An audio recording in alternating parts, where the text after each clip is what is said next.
Hi all, this is Wonton, and welcome to my updated Protection Paladin tank guide for patch 6.0 on Warlords of Draenor. This guide will start with basic concepts such as rotations and holy power, so if you're just looking for what's changed since patch 5.4, I have a quick changes section at the end you can skip to. Click the annotation on screen or look in the description. The information in this guide is all backed up by theory crafting, research, as well as my own experiences as the main tank for a mythic raiding guild. Let's get started. Protection Paladin is a tank class with good survivability and raid utility. They have strong active mitigation tools and a wide suite of defensive cooldowns that let them stay alive when other tanks might fall over dead. However, of all the tank classes, it's also probably the one with the most buttons. Prot Paladins were almost completely unaffected by the ability pruning that took place in Warlords of Draenor, and still have a fairly complex basic rotation, as well as a large suite of utility they can use to help their raid. For this reason, I would say that the Prot Paladin is easy to learn, but difficult to master. So, let's start off by talking about your basic rotation. The goal of your rotation is to generate holy power, and then spend it on active mitigation tools to help you survive. The way holy power works is that some of your abilities generate 1, some spend it, usually up to 3, and you can have a maximum of 5. Your two basic holy power generators are Crusader Strike and Judgment, and as such, they are at the top of your priority queue. Here are the rest of your basic abilities in order of priority for single target tanking. Crusader Strike, Judgment, Avenger's Shield, your level 90 talent, Hammer of Wrath, Consecration, and Holy Wrath. Another way to think of this is the following rotation. Crusader Strike, Judgment, Filler, Crusader Strike, Filler, Judgment, Crusader Strike, Filler, Filler. Let's look at a few of these filler spells in greater detail. Avenger's Shield is a spell that throws a shield at the target, which bounces to 4 other targets. Since trashbacks are rarely bigger than 5 mobs, and this spell hits really hard, this is an excellent tool for pulling a group of mobs. Also, it interrupts and silences the initial target for 3 seconds, meaning it's great for bringing casters into melee range with you. On top of that, when you dodge or parry an attack, or use Crusader Strike or Hammer of the Righteous, you have a chance to proc Grand Crusader, which resets the cooldown on Avenger's Shield and makes it generate 1 holy power. In this case, its priority in single target situations is still below other holy power generators. Consecration is a pulsing AoE that ticks 9 times. By default, it affects the ground below you at the time of casting, but it can be glyphed to be targetable at range or to follow you around instead. It's interesting to note that with the improved Consecration perk, it's now above Holy Wrath for single target tanking, although just barely. Of course, if there's a second target, or a chance a second target will appear within the next 9 seconds, Consecration definitely has higher priority. Holy Wrath splits damage among all targets near you, and also stuns demons and undead, as well as dragons, aberrations, and elementals if you glyph it. Obviously, if its use as an AoE stun is needed in a fight, ignore the priority queue and just cast it when you need it. Stunning a bunch of mobs for 3 seconds will mitigate way more damage than 1 extra holy power. Now, let's talk about an AoE rotation. First, Crusader Strike is replaced with Hammer of the Righteous. Second, Grand Crusader procs will be way more frequent because you'll be getting more dodges and parries than before. In this case, your rotation becomes Grand Crusader proc, Hammer of the Righteous, Judgment, Avenger's Shield, your level 90 talent and Consecration are about equal, Hammer of Wrath, and Holy Wrath. This might look complicated on paper, but the reality is that if you're tanking at least 4 mobs, you'll probably be flooded with Grand Crusader procs, meaning you're mostly going to be spamming Avenger's Shield and fitting in Consecration if you want to maximize DPS, or Holy Power generators if you want a bit more survivability. Now that you know how to generate Holy Power, let's talk about how you spend it. Your basic Holy Power spender is Shield of the Righteous. Shield of the Righteous costs 3 Holy Power, deals a good chunk of damage, and also reduces physical damage taken by 25% for 3 seconds. The percentage scales with your mastery. It should be used when you're about to take a big physical damage spike, such as the Butcher's Tenderizer, or when you're at 5 Holy Power. Also, it's off the global cooldown, and you can't clip the buff, meaning if the previous one is active, it will instead add 3 seconds to the duration. Finally, each use of Shield of the Righteous also applies a stack of Bastion of Glory to you. This buff stacks up to 5 times and increases the self-healing done by your Word of Glory. In summary, Shield of the Righteous is your main survivability tool, and it's important to get used to hitting it in between your global cooldowns.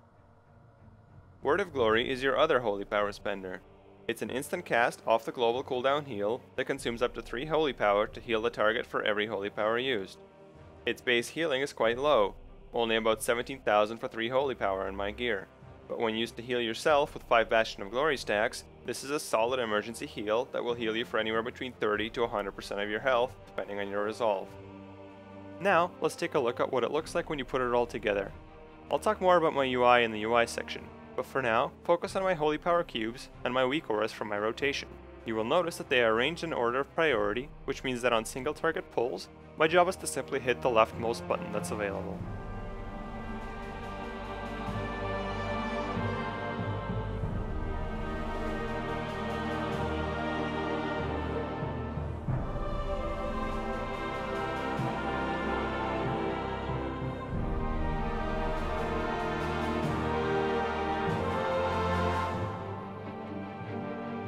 Now, let's spend some time talking about talents. Your choices in Tier 1 are all mobility talents. The default choice here is Speed of Light, as Paladin mobility is not great, but a sprint every 45 seconds should cover most big movements you need to do in a fight. Long Armor of the Law is a talent that will get stronger as our haste increases, since Judgment's cooldown will go from 6 to 4, giving us more uptime on this buff, but personally I don't think it's that strong right now. It could still be useful on fights that require smaller, more frequent bursts of movement. Tier 2 is the CC tier, and the only talent really relevant for raiding is Fist of Justice. This gives you one of the best single target stuns in the game, so use it often. Remember, reducing a mob's damage output to 0 through CC is one of the best ways to mitigate damage as a tank. Tier 3, the strongest choice right now is Sacred Shield. This spell lasts 30 seconds and is effectively an Absorb Hot that ticks every 6 seconds. Once again, the Absorb ticks benefit from Resolve, meaning that on high damage fights, the spell alone will do somewhere around to 30 to 50% of a healer's output. Keep in mind that with the new Pandemic style effect in Warlords, refreshing it when it has less than 9 seconds left will instead extend its duration by 30 seconds. Put this spell at the very bottom of your filler priority, meaning refresh it anytime you have an empty global cooldown. If it's about to expire, then prioritize it just below any holy power generators. For Tier 4, Unbreakable Spirit is a really solid default choice that gives you more uses of some key defensive cooldowns. If an encounter has some specific mechanic that can be bypassed with Hand of Protection, for example Berserker Rush and Kargath, then Clemency is a decent choice as it lets you use it twice. Tier 5 is actually an incredibly close choice between Divine Purpose and Sanctified Wrath, so I would suggest picking the one you like. Personally, I like the way Divine Purpose works more, but I know some people dislike RNG and would rather get the predictable Holy Power increase from Sanctified Wrath.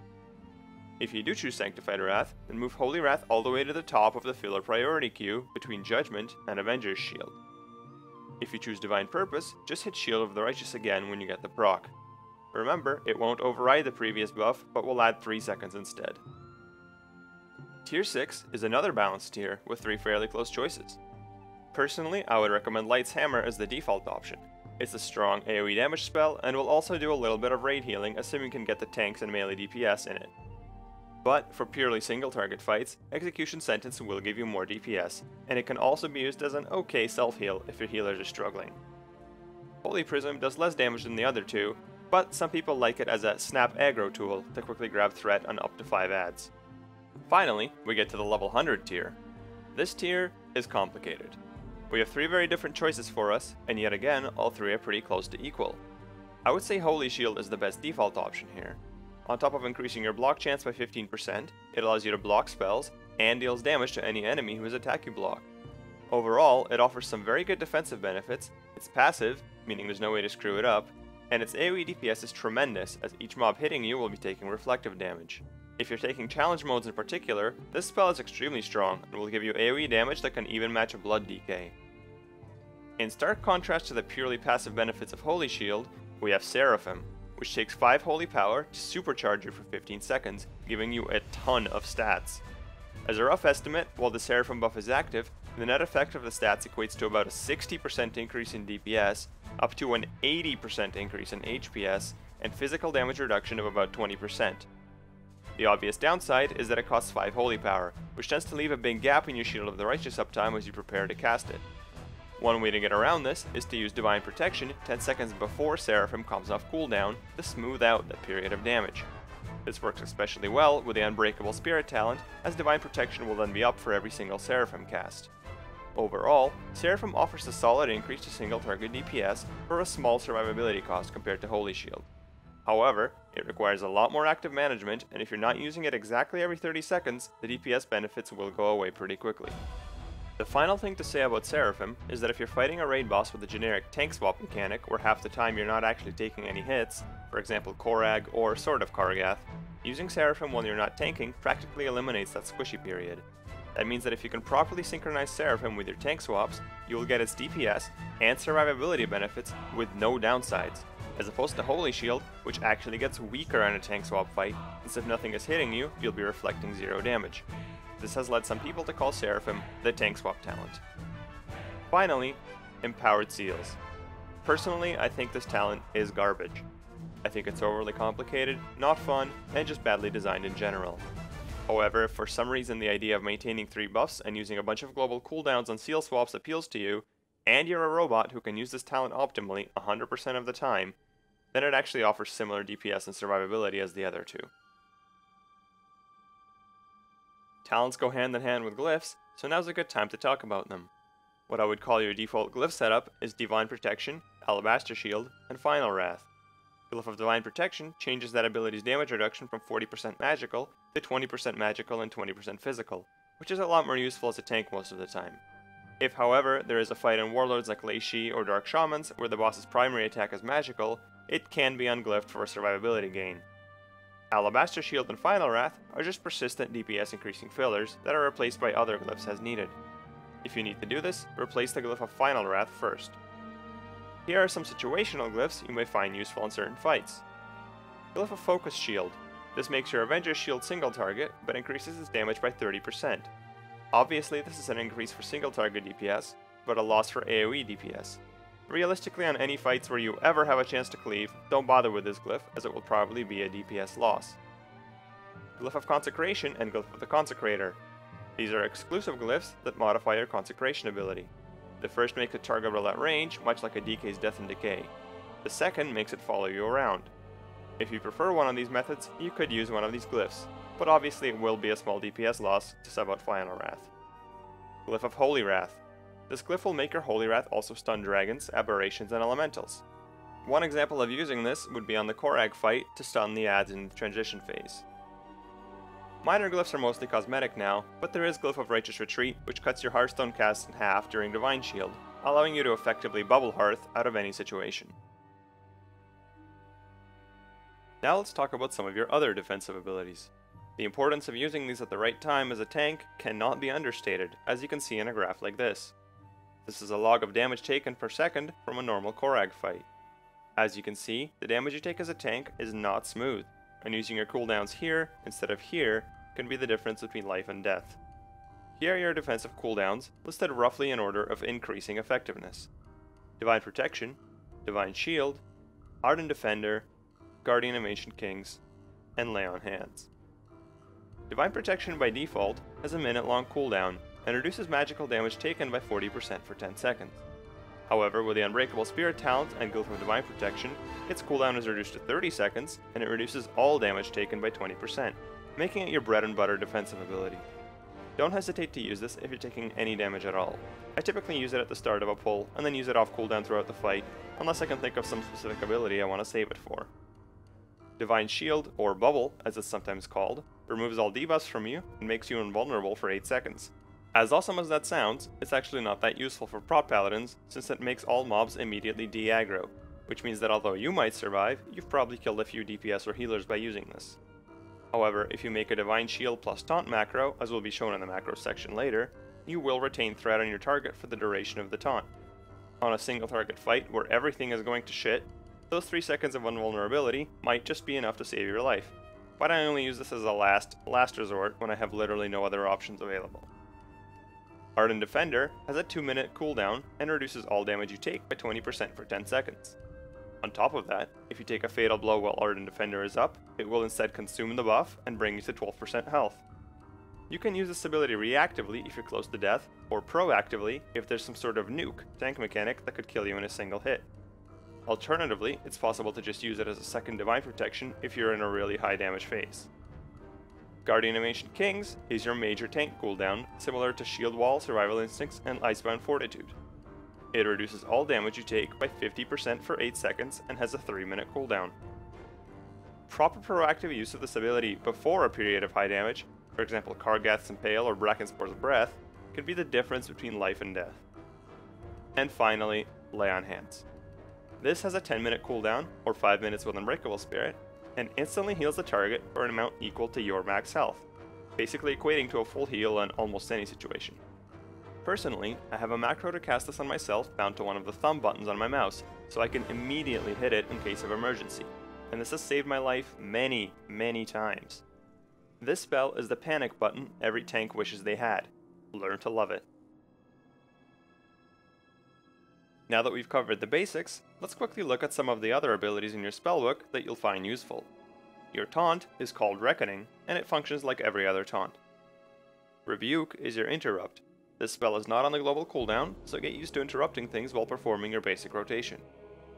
Hammer of Justice, or Fist of Justice if you took the talent, is one of the best single target stuns in the game, so don't hesitate to use it if something annoying needs to be stunned.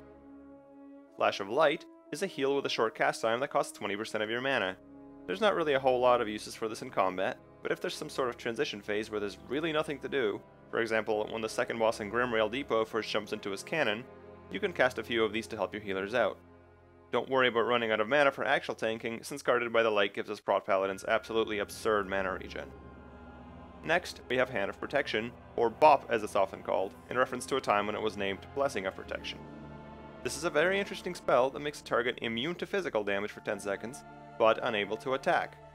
For obvious reasons, don't use this on tanks, melee DPS, or hunters, but if a healer or caster DPS is taking a lot of physical damage for some reason, for example, if they're being berserker rushed by Kargath, you can help them out with one. Finally, there's 3 buffs you should always have up. Righteous Fury, which is automatically activated when you switch to Prot Spec, increases your threat generation by 900%. You're basically not a tank without this, so make sure it is up. Seal of Insight is the defensive seal of the 3 you have, which means it should be your default choice for tanking. Note that right now, switching it to Prot Spec will actually auto-activate Seal of Truth, which is kind of annoying, so make sure to remember to switch seals. The final buff will be either Blessing of Kings or Blessing of Might, which will give your whole group stats or mastery depending on what's needed. If you have to choose one, choose Mastery as it will give you more offensive and defensive benefits than stats. Speaking of stats, let's talk about your stat priority and the kind of gear you want to shoot for. Before we go further, it's important to put a giant disclaimer here that the stat priority could change with future patches or hotfixes, and if this guide becomes inaccurate in the future, I'll put a link in the description for the new updated stat priority. So, back to it. If you played in Mists of Pandaria, you probably knew Prot Paladins as the Haste tank. We could basically never have enough Haste, and it was easily the best stat for us the whole expansion. Well, throw all of that out the window, because at the date of this recording, Haste is our worst survivability stat. That's right, even though we have a Haste attunement in the form of Sacred Duty, the secondary stats you actually want are Bonus Armor and Mastery, followed by Versatility, Crit, and Multi-Strike. Bonus Armor is a new stat for Warlords of Draenor that only exists on necks, cloaks, rings, trinkets, and shields, although we have yet to see a shield with bonus armor in this expansion. Not only does it function as armor, but each point of bonus armor also gives you attack power, which bounces back as a defensive stat, since that's what all of your healing absorbs are calculated off of. In addition, as you probably noticed on this graph, strength and stamina are also really strong, which means that the current rule for Prot Paladin gearing is basically always upgrade to a higher item level, unless that means replacing bonus armor with another stat. If you have to choose between 2 items of the same item level, try to go for a Versatility Mastery or Crit Mastery one. For enchants and gems, put Mastery everywhere you can. Technically, Stam Gems will give you a small survivability edge, but at the cost of a pretty good chunk of DPS. Tertiary stats don't really matter, as I've never really noticed Avoidance or Leech doing anything worthwhile for me. You can consider them freebies, but never choose a piece of gear based on tertiaries.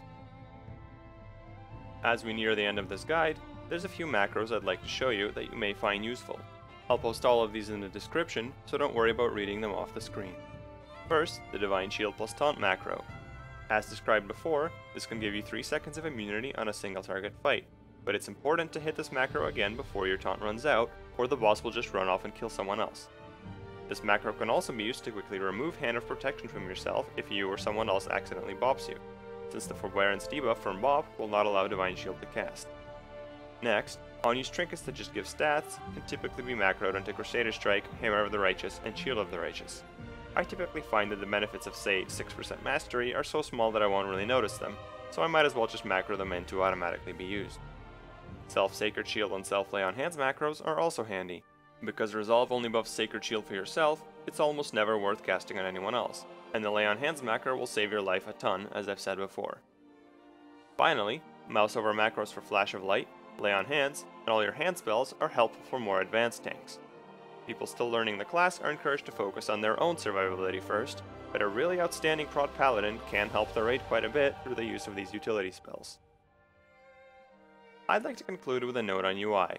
Here are the key elements of my UI without which I could not play prod Paladin anywhere near optimally. First, I have icons showing my rotation abilities. In my opinion, looking down at the bottom of the screen just to perform a basic rotation is simply unacceptable, as you'll be missing everything important that's happening around your character. Second, I have icons for my defensive abilities so that when shit hits the fan, I know which cooldowns are up and don't hesitate. In addition, I have progress bars that track the duration of these cooldowns, since being able to chain cooldowns properly is very important for high level play. Everything I've described so far is accomplished through an add-on called Weak Auras. The cool thing about this add-on is that there is an import option that will allow you to paste a string of text and get the exact same setup that someone else is using.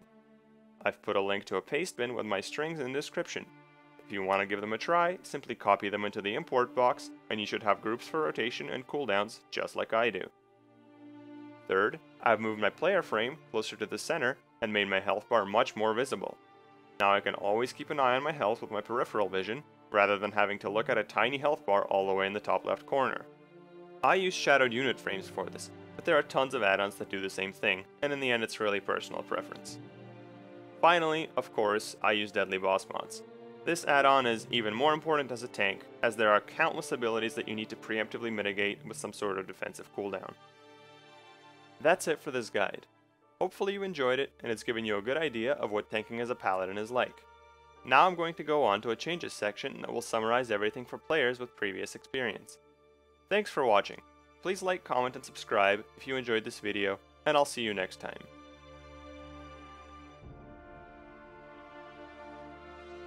If you're watching this section, I assume you played a prod paladin in Mists of Pandaria and already know the basics, so I'm just going to give you a quick rundown of the changes. First, general changes. Everyone's health got squished, but so did damage. Relatively, it's all the same, except player health was doubled post-squish. This means that bosses won't melee you for half your health anymore and you'll be less spiky and have more time to react. In theory. Second, tank changes.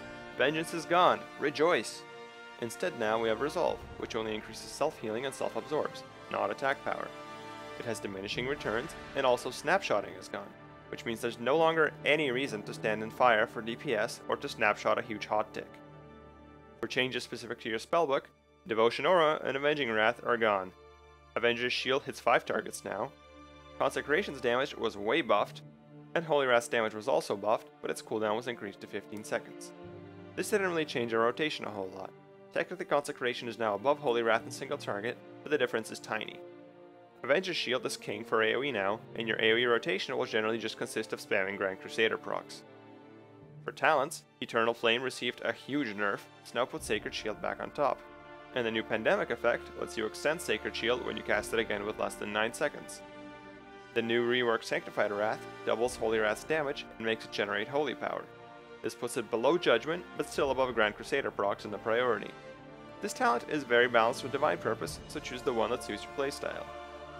Level 100 talents are all pretty balanced for survivability, so choose Holy Shield for AoE damage, Seraphim for single target damage and tank swaps, and Empowered Seals if you're a weirdo who enjoys that playstyle. For your cooldowns, Ardent Defender and Guardian got nerfed a little bit, but you pretty much use these buttons the same as before. Your stat priority changed a lot too. Bonus Armor is way in the lead, followed by Stam and Strength, then Mastery, Crit, Multi-Strike, and Haste. Yes, Haste is last. In general, take any gear with a higher item level, unless you would be replacing Bonus Armor with another stat. Thanks for watching, please like, comment, and subscribe if you enjoyed this video, and I'll see you next time.